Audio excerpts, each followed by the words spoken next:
Hello friends, నమస్తే. Welcome to Tulas kitchen. వీకెండ్లో మనకి కొన్ని కూరగాయలు మిగిలిపోవడం కామనే కదండి. అలా మిగిలిపోయిన కూరగాయలతో చాలా టేస్టీగా గ్రేవీగా మిక్స్డ్ వెజ్ కర్రీని ఎలా ప్రిపేర్ చేసుకోవాలో చూద్దామండి. ఈ కర్రీ చాలా కమ్మగా అన్నం, పూరి, చపాతీలోకి సూపర్ కాంబినేషన్ అండి. మీరు కూడా తప్పకుండా ట్రై చేయండి.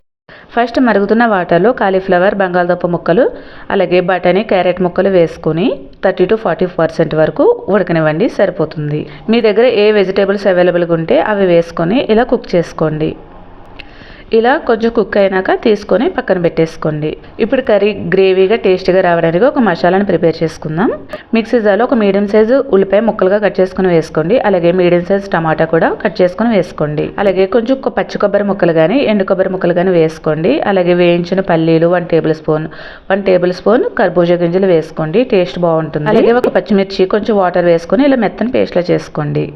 ప్యాన్లో ఆయిల్ వేసుకొని వేడెక్కాక ఒక బిర్యానీ ఆకు, మసాలా దినుసులు, కొంచెం జీలకర్ర వేసుకొని ఫ్రై చేసుకోండి.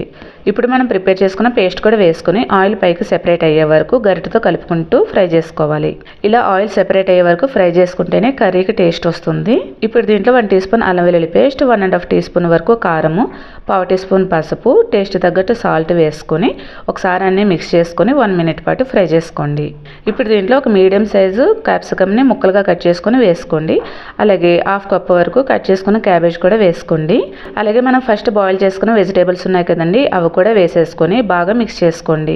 క్యాప్సికమ్, క్యాబేజ్ మనకి త్వరగానే కుక్ అయిపోతుంది. సో మనం బాయిల్ చేయవలసిన అవసరం లేదు. మీకు కావాలంటే వెజిటేబుల్స్ ఇలా బాయిల్ చేయకుండా కొంచెం ఆయిల్లో ఫ్రై చేసుకొని అలా కూడా తీసుకోవచ్చు. మసాలా పేస్ట్లో మనం మెలన్ సీడ్స్ వేసుకున్నాం కదా, దాని ప్లేస్లో 4-5 జీడిపప్పు వేసుకొని పేస్ట్ చేసుకున్న కర్రీ బాగుంటుంది. 2 మినిట్స్ తర్వాత మూత తీసుకొని ఒకసారి బాగా కలుపుకొని దీంట్లో 1 కప్ వరకు వాటర్ వేసుకొని ఒకసారి మిక్స్ చేసుకొని మూత పెట్టుకొని కుక్ చేసుకోండి. దీంట్లో మనం యాడ్ చేసిన పేస్ట్ వల్ల కర్రీ చాలా గ్రేవీగా టేస్టీగా ఉంటుంది. చపాతీ, రోటీలకు అయితే సూపర్ కాంబినేషన్ అండి.